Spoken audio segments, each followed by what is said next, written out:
Hey, this is Idea Coach. He's a coach. He's from. We're in all the way class, episode 20B, the review to UFC 146. Okay, this time I had a losing record. I was 1-3 with calling my fights. I only called one fight on the main card just because I felt that even though this card was great on paper and I knew it was going to be very entertaining even before seeing it, it just seemed like a lot of fights were just very one-sided. Like just take, like LeVar Johnson, walking into another fight, another heavyweight fight within 2 weeks' time, or Bigfoot Silva going against Cain Velasquez on a very, very short notice. I mean, it's just kind of like, well, what did you really expect the outcome to be? That said, it's no one's fault. All these are just heavyweights get played with injuries all the time. Let me get into a couple of fights before I get into the reviews of my picks. One fight that I enjoyed a whole lot was this Croatian man named Miocic versus Shane De La Rosario. Shane had a lot of good kicks. The only problem that ended up being his downfall is since he was doing a lot of body kicks, he wasn't coming back with any hands or anything else to stop the Croatian from ultimately taking him down and working some ground and pound on them. He just seemed very, very one-dimensional, even though in the first round he was looking pretty good, doing as much damage as he was doing. Now let me get into a fight that I did call and got wrong. It's pretty much the upset of the night, and that was Jamie Varner versus Edson Barboza. Like most people, I called Edson Barboza to win this. I thought Jamie Varner would be over the heel. However, Jamie Varner, the reason I felt that he won this fight was that he ate through Barboza's striking. And as I said before in the preview, is that Barboza, due to Joe Rogan, is claiming he's a fantastic striker, which he is, but he's not a fantastic combination striker. A lot of his shots come from, one-hit kills. And the thing is that he can't perform these maneuvers consistently. No fighter really could realistically. So Jamie Varner ate through a couple of those leg kicks that are doing minor amounts of damage, but ended up catching him, taking him down, ground and pounding him. Barboza, showed some very, very good hip movement, got back up, and then once again, Jamie Varner just rushed into him, eating Barboza's striking and taking him down and pretty much getting a stop finish. Now, Barboza protested to this stop. And I want to say this, I think it was justified, but on that topic, there were two fights I felt that the stop either came too soon or it came too late. And let me talk about a fight that I think it came way too soon. And that was the Roy Nelson versus Dave Herman fight. And I don't blame anyone. I just think the ref was I don't think he was in a bad position. I just think from where he was positioned, he couldn't actually see Dave Herman's face, and you could see that he was actually very conscious and intelligently defending himself. I don't know how long he would have been able to have done that in all actuality. But the thing is that the way he fell down is like Herman fell down like this, and the ref was over there. So all the referee got to see was a man fall to the ground and buckle his knees. So in some ways, I understand why the ref stopped the fight. But from what the fans got to see from the camera angle, it did seem like Dave was still intelligently defending himself.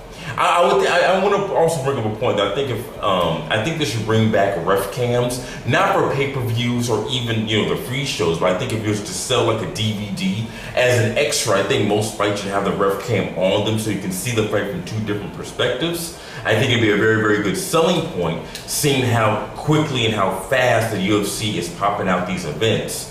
And you need some sort of extras to go along with every DVD that you're selling once the pay-per-view is said and done. The other fight that I'll talk about the stoppage, I thought the stoppage came way too late, was, to be honest with you, Cain Velasquez versus Antonio Bigfoot Silva. Here's the thing. Cain lost the belt in about a minute's time. And to me, he won this fight in about 40 seconds. I think everything after the cut was just pretty much a formality. Antonio had a lot of trouble seeing, and the thing is, the refs at a certain point, I think it was the 3-minute mark, they paused the fight. They had the doctor check over him. They cleaned up the cut, but the blood is still running down his face. And since he was already blinking hard, trying to get the blood out of his eyes to begin with, and gloves are not towels, once they put him back in the same position, the blood's going to flow the exact same way. So, Kane showed some very excellent positioning and had very, very good weight distribution. But at the same time, I wouldn't expect anything less. I just think that the fight went on a little bit longer than what it should have. That's just my feelings. But yeah, it was something that was very, very visceral. I'll tell you that much.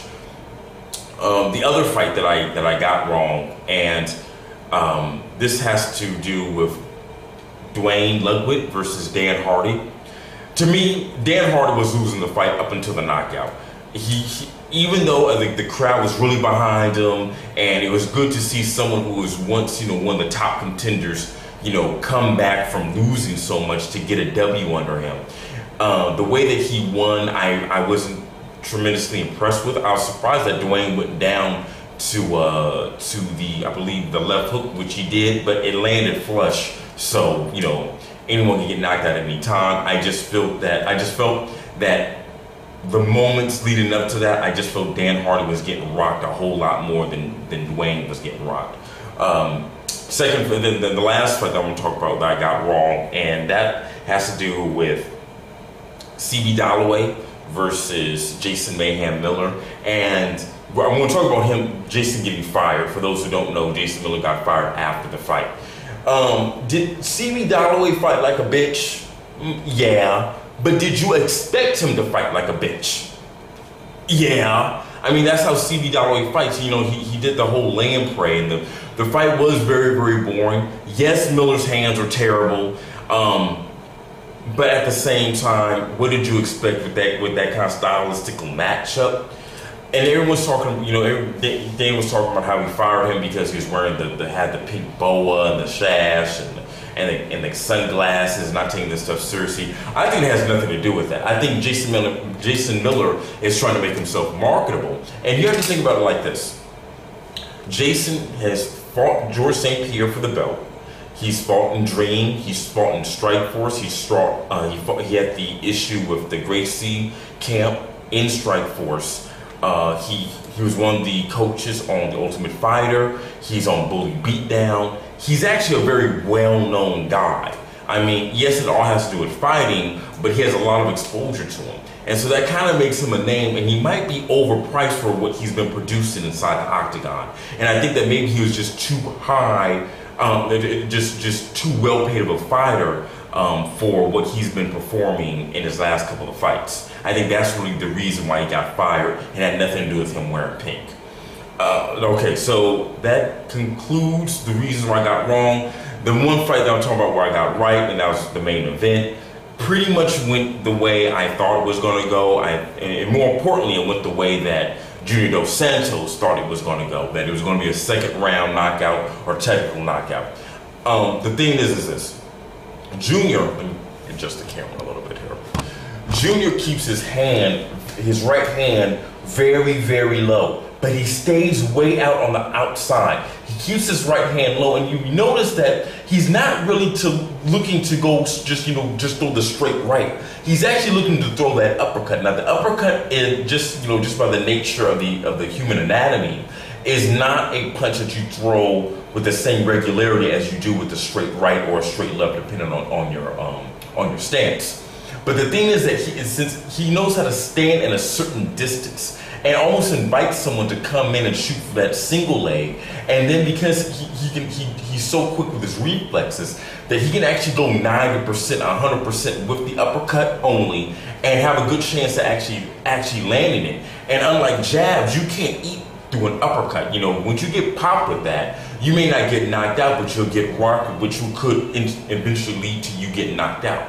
So the thing is, Mir fought the fight that he could have only fought, and he tried his best. I just don't think he has the speed to go along with what he wanted to do. He said that in a post-fight interview. He was talking about how he's been training with guys who have hand speed, but is he training for himself to obtain the ability of having greater hand speed than what he currently does? That I don't know, and maybe at this stage of the game and at his age, maybe a little more difficult than what he thinks.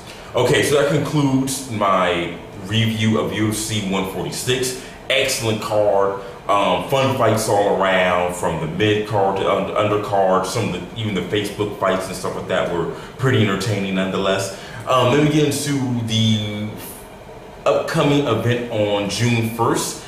And I don't know who's fighting who. All I know is that Jake Ellenberger is taking on Martin Kampmann, which will pretty much determine who stands where in the welterweight division. I'm going to slightly lean on Jake Ellenberger. Martin Kampmann has had a run of bad luck.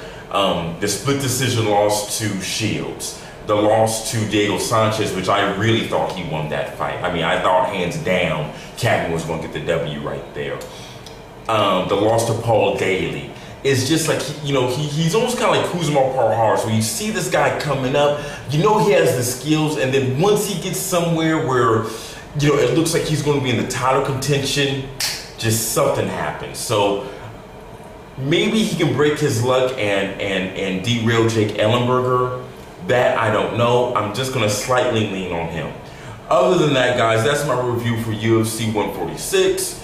And I will not be reviewing UFC 147 because that card looks like shit. I don't understand how in the hell that card went from being so epic to being so just flat out bad.